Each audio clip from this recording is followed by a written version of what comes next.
Hey guys, welcome back to my channel. Today I wanted to show you a glute focused lower body day, and I wanted to do a little voiceover so I can give you guys notes on form.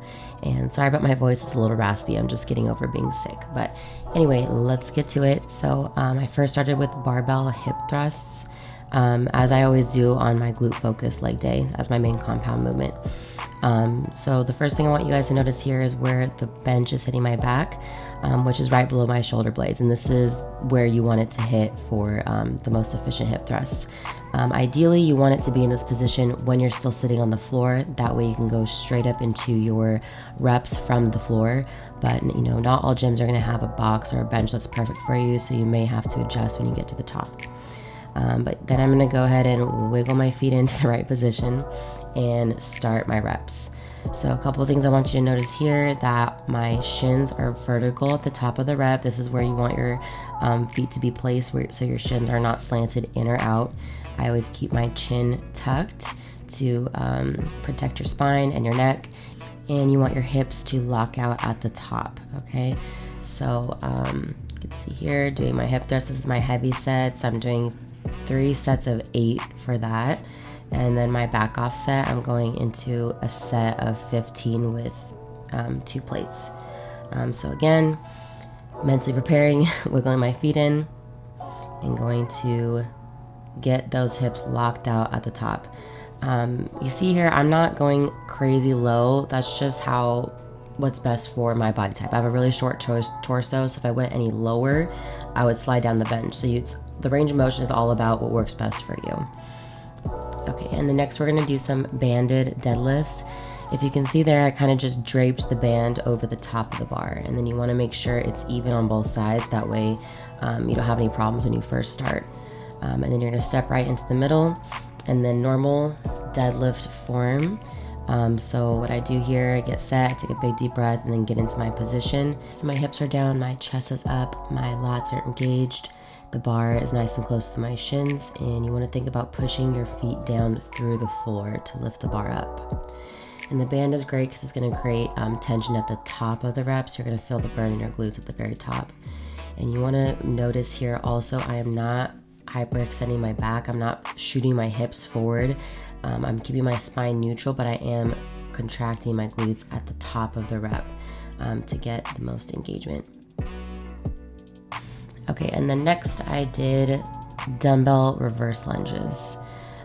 So these ones are great. I also want to point out some things with the form here.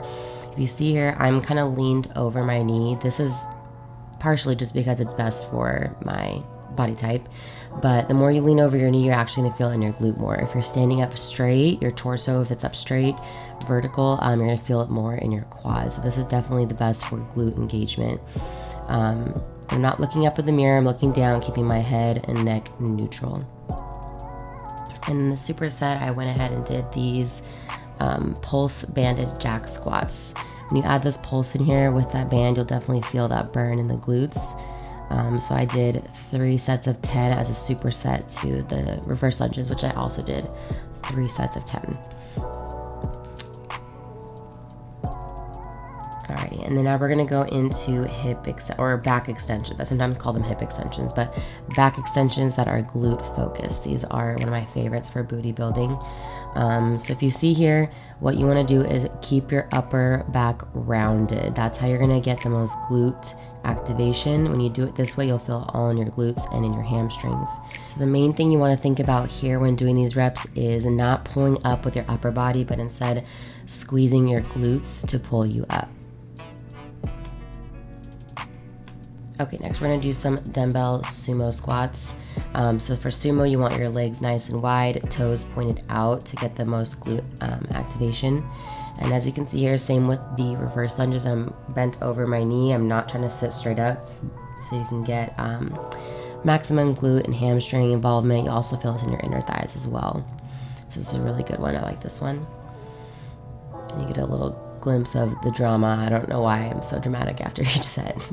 And then next I'm going on to hamstring curls. I absolutely hate hamstring curls. I don't know why, I always have. They've always just been hard for me, but they're a really good exercise for your hamstrings. So do them anyway. So I did 4 sets of 10 here actually, trying to increase the weight as I went. And then last thing, the most horrible things ever, I did TRX hamstring curls. You can see I put my heels in the straps, try to get them straight. Here I'm contemplating life before I start, not ready to go. So then what you want to first do is get your hips lifted, and you want to notice how my body's in a straight line.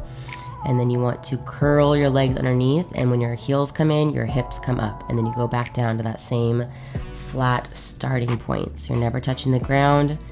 These ones are absolutely killer. I think this was my 3rd set, so I was dying just trying to get through this video.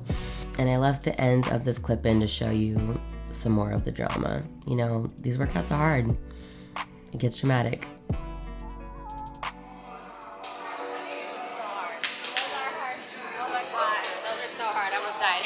Alright guys, thank you so much for watching. Please like and subscribe and comment down below if you have any questions.